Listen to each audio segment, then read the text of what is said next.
Good afternoon. This is Eric Robinson conducting this week's assignment where we have to conduct a proper interview using effective interview questions. And for today, I've chosen to interview a very close friend of mine, Autry Bluford, who is an Air Force veteran of 14 years and someone that I've known for a little bit longer than that. How long would you say that, Trey? About 17 years I or would so? say about 17 years, man. Yes, It's been a long time. it's been a long time, and I know pretty much just about everything about this guy. So, but I figured He he does. was an interesting person to conduct this interview with because of the things that he's been through over the past as long as I've known him. So Trey, for the first question on today, we're gonna go ahead and hop in, and I just want to know, just tell the listeners a little bit about yourself. Well, first, I'd like to say I'm very flattered for you to have me on here. And thanks for looking at me to be a pretty interesting person. But like Eric said in the beginning, yes, I am currently serving in the United States Air Force. I've been in it for about 14 years. While serving, I've also earned my bachelor's degree in biology from the University of Louisville. Go Cards. Also, on my spare time, I love to just travel. I used to do this thing where I would, every birthday, I would just spend a nice solo trip somewhere. And right now, my thing is relaxing and enjoying social distancing with my lovely fiance. So that's about it. Yeah, I think we're all trying to do that social distancing properly in today's We are. world, and it's not as easy with that. But just kind of piggybacking a little bit off your background, we are on the way to transitioning into a new year. Of course, this is December, and we're only a few weeks away from New Year's and New Year's Eve. And what a lot of people like to do is set New Year's resolutions. Now, I'm not going to ask you for yours, but I do want to know, what are your goals for this upcoming year that you want to accomplish? That's a great question. So my goals this year, things I've been looking to do was I'm going to close out this year, starting myself to get into this new mode of starting this New Year's resolution. And one thing is increasing my fitness levels. I want to work out and be as healthy as possible. I'm Mm-hmm. in my 30s, and my father always said, make sure your 30s is your healthiest decade. That'll set the tone for the rest of your life. Outside of fitness levels, I would like to. My goal is to apply and get into graduate program. There's a school here at Bellarmine University that have a master's in laboratory science program. I am Mm-hmm. currently in the process of taking a few post-bac courses to attain admission into the graduate program. Outside of that, let's see, other ones is to read more. I've been reading his knowledge, and I just want to find as many novels as possible, autobiographies, you name it. Yeah. And hey, just read as much as possible, Eric. Right. And that is definitely key, and that is definitely essential. And I hope some young listeners are out there and will take heed to that. So you mentioned school. So Mhm. tell me a story about your biggest success in school. Oh, wow. Okay, great. So this is for people, we know it's all about big, that little engine that could. That's my motto right now. Wow. So let's say starting college at first, I wasn't really prepared for it. Let's say I graduated high school at 17. I was one of these, a younger mind that would think that I was always right about things. And college really, it was a wake up call for me. High school was pretty easy. I didn't really have to study as much. In college, you really had to study and work your butt off as hard as possible. I did not perform as well and end up having to take a few breaks from college. Mm-hmm. So I ended up being a non-traditional student, with students over the age of like 21 or so. Right. And so the more I matured, I realized that, oh crap, I need to wake up and really put this thing into focus and really work my butt off and get this degree. Mm-hmm. It would be maybe one of my first or second semesters at University of Louisville. I've worked my butt off the best possible, and I've got the dean's list. Mm-hmm. And it was, rewarding just to see my name even on the little link that said arts and sciences students who've made the dean's list, and it made me want to do that even more. So Mm-hmm. just working hard and really getting my degree after messing up so many times. There may be hurdles, but at the end of it all, there's a finish line, and I had to run. I had to get there. Right. So it sounds like, in the midst of you being in school and having these challenges and these hurdles in your way, it sounds as if you probably gained a little wisdom along the way as well. So, for the Oh listeners, yes. just to pass on to the listeners, are there any words of wisdom that you would like to pass on to them, that you would like to let them know that maybe they can take and and implement it in their lives, their challenges or whatever life throws their way? Oh yes, I start with the 14 cookie logic at first. It's don't give up. Please never give up, folks. It's very simple. Like really, don't give up to anything, and you have to write your goals out. You know, you're not just going to make it to the top. You have Hmm. to take these steps.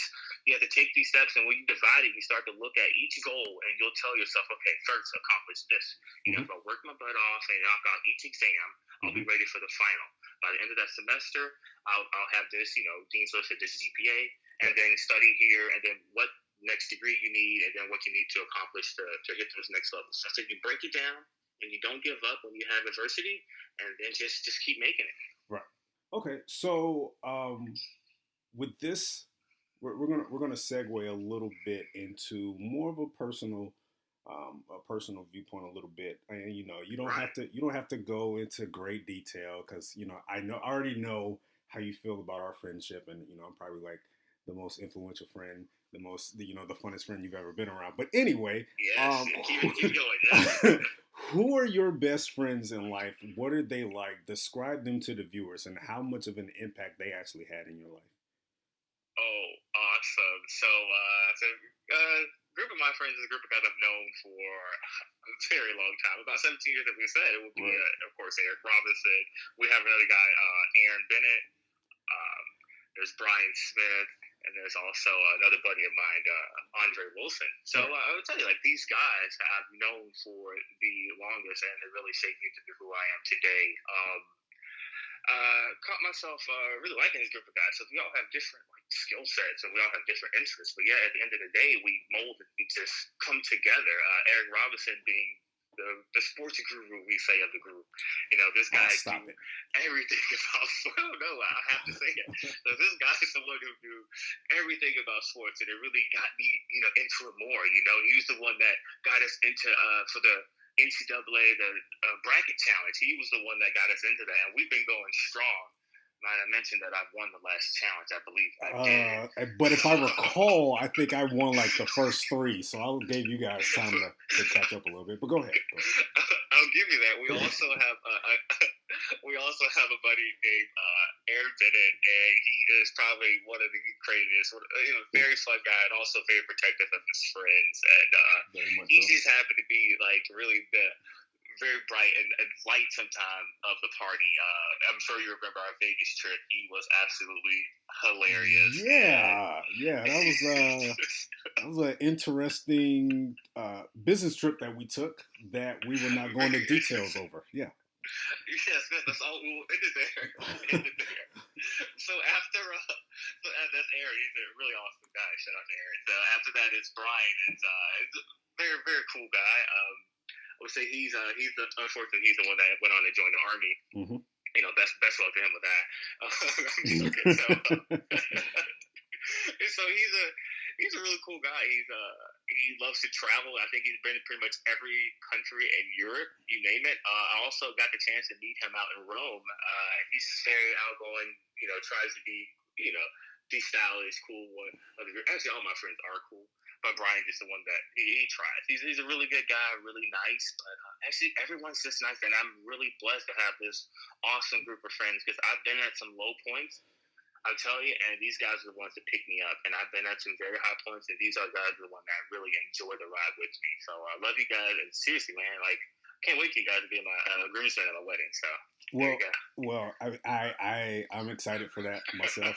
This is my first opportunity to be a best man, right, Trey? A Yeah. best man, right? Okay. What is the best thing? We'll say that. We'll talk about that afterwards. We'll talk about that offline. But yeah, you mentioned your group of friends and how influential they were at this point at this juncture in your life. So real quickly, just to give the listeners a little bit more background about yourself. Go, slightly a little bit into your parents. What were your parents like? What kind of um, what kind of structure did they build over you as you were growing up? Oh, great question. Great question. I would not be who I am today if it wasn't for my parents. I mean, obviously, it really made me. But Right. so I picked up like some great skills from both parents. My dad being, he speaks on like wisdom and just being hardworking and also, funny at times and very artistic. Right. So I got that from him. He prided himself on having this tough love, something that I may not do later, but it made us, grow up a certain way. And one of my favorite things about like that, one thing I got from my father was really the importance of having like loving your siblings and being that family. Right. He lost a brother when he was very young, so for us growing up, he told us like when we would fight, like hug your brother. And I used to cry, and I did not want to hug my brothers, But now, at any moment, I will hug those guys any chance I get because I love them. They're my, they're another group of like best friends, my siblings. So, that's what my dad. My mom is someone who's very like encouraging. She's this person who just makes me feel like I am like this superhero because when I have my hard times, even like with school or relationships, or with work or so, she gives me these great, awesome, just pep talks and just let me know that hey, stick with it. Things will get better. Not only will they get better, you just have to start working for it, and things will go your way. So, oh man, my mom is an amazing person. My dad as well, but I love them. Right. You know what? I'm, I am. When it comes to your parents, with us being friends for as long as we have been, I've grown to know them as well, and they have definitely been some influential people as well. They've instilled some knowledge, and not only you and on your brothers, but on your friends as well. They've helped guided Love to us hear it. as well, especially dad. Man, we used to enjoy the little pep talks your dad would give us on Saturdays at work when we all worked together. But on that note, I want to go ahead and conclude this interview real quick. First of all, thank you for joining me today, Trey, Oh, my pleasure. Thank you. and giving me an opportunity to interview you and kind of brush up on my interview skills, but also giving the listeners, someone that is, a positive person in today's society, in this, the turmoil that we have to deal with out there in this world. Giving someone, providing a beacon for someone that actually may be listening on today. So, on behalf of Trey and myself, this is my interview for this week's assignment, and thank you for listening.